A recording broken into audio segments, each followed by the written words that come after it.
New World, Amazon Bubble or decent game. It is very tricky MMO. Today I'll give you my honest opinion. It is not a review, it is my first impression. I'm not a fan of such setting and was super skeptical about it, especially if we take a look on previous Amazon projects. They all failed. A New World will be the last hope.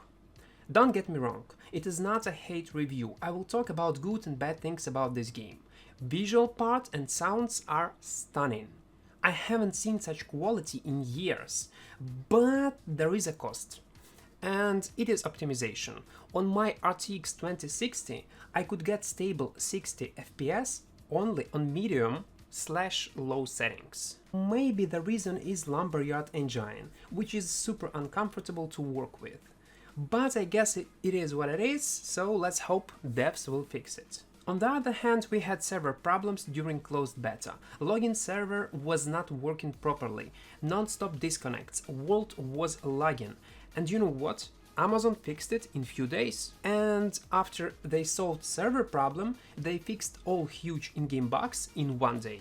Which is actually impressive. You might ask yourself, why is he telling us that this is impressive? Well, I was playing lots of MMOs, and from my experience I can tell that fixing bugs might take weeks, months, and sometimes years. Maybe they are trying so hard because of this hype around the game, and later they will not. Let's talk about game itself. When people compare New World with other MMOs, they are making a huge mistake. This project has its own vibe.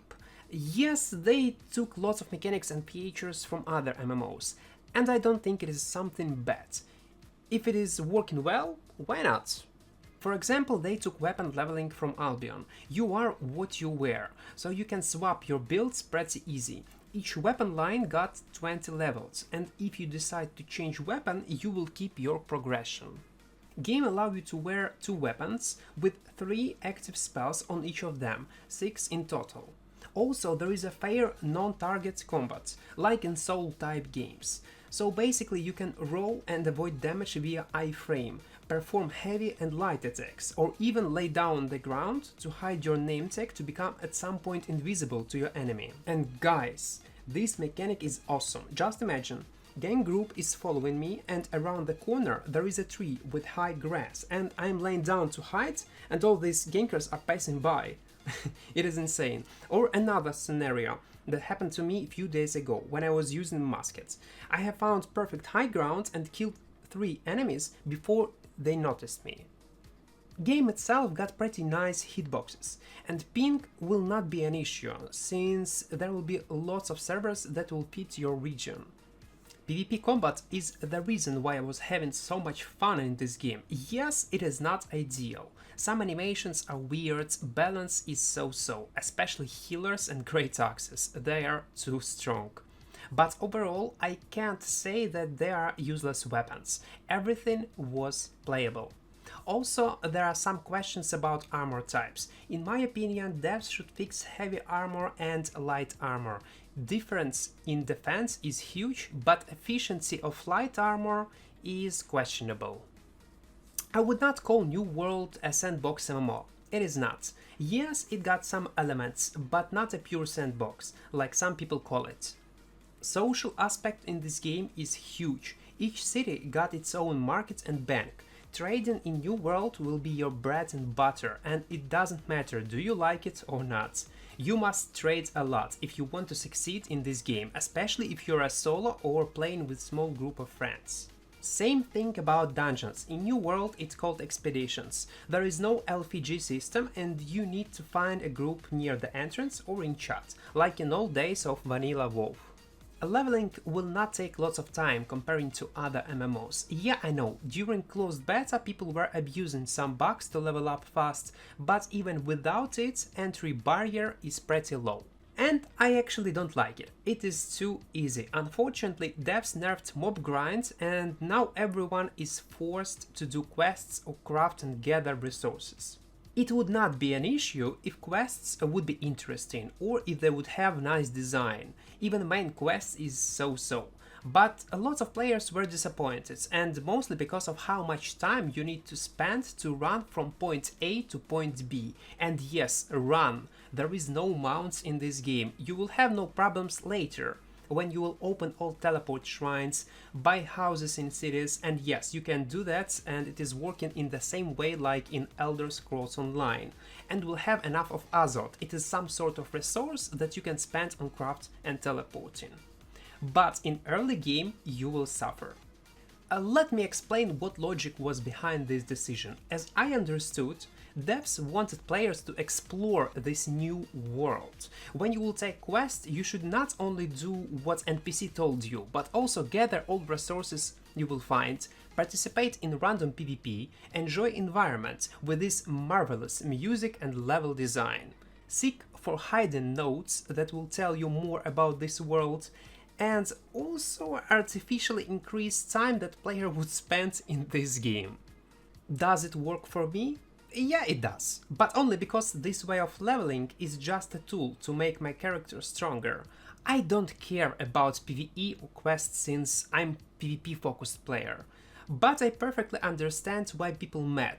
Sooner or later, maybe when you will hit level 25, you will be bored, and that's in my opinion what Amazon should fix in near future. Immersion is very important, but nowadays it is not enough to keep player base. About PvE. During my first days of gameplay, I thought that AI and PvE is pretty decent, but I was wrong. Mobs got scripted moves, dungeons are too easy, and it looks mediocre. Don't get me wrong, for MMorpg it is fine, but only regarding mobs in open world. Dungeons and hardcore PvE must be fixed, otherwise game will lose PvE players.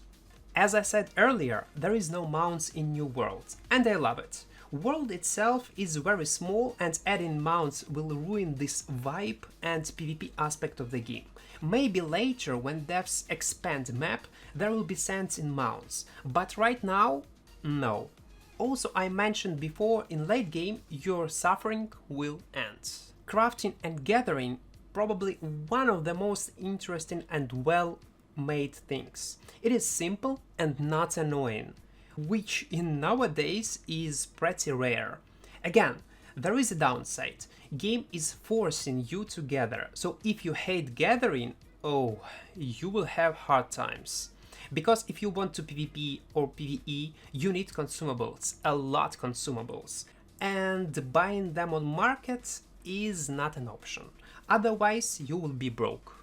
Also, if we take a look closer on crafting, there are some problems with a low-level weaponsmith.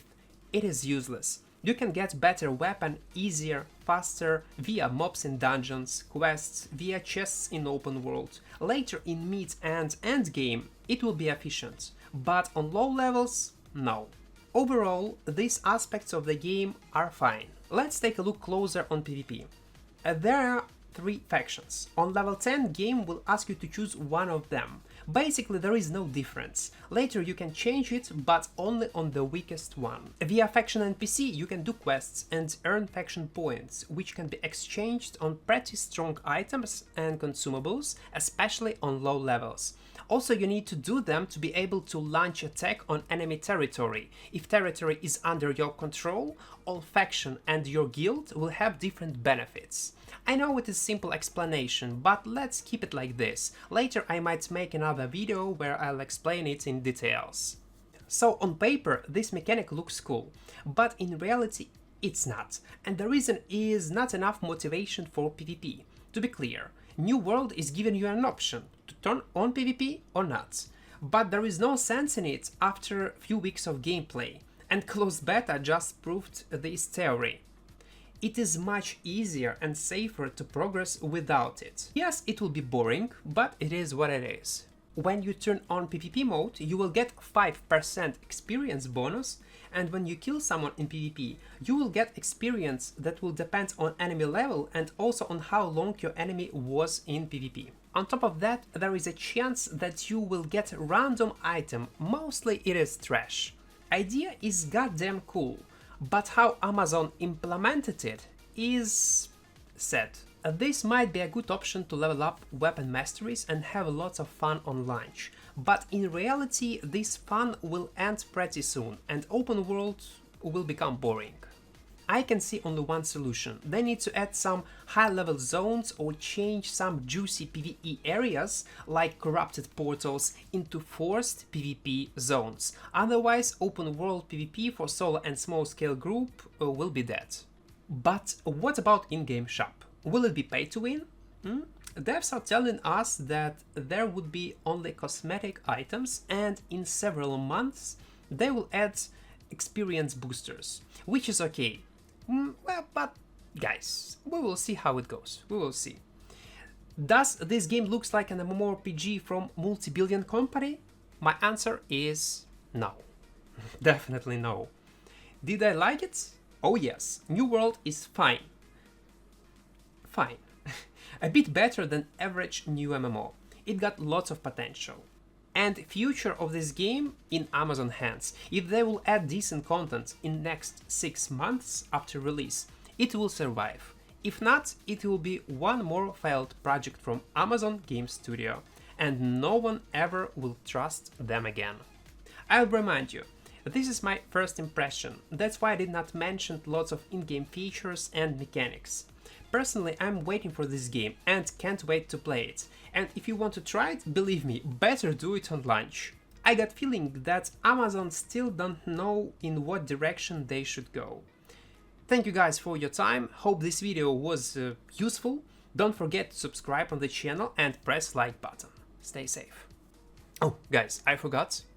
I'm not quitting Albion, I'm not. We will try New World, I will stream New World, but later I will come back into Albion, so don't worry. We will have some fun in Albion too. Stay safe. Bye bye.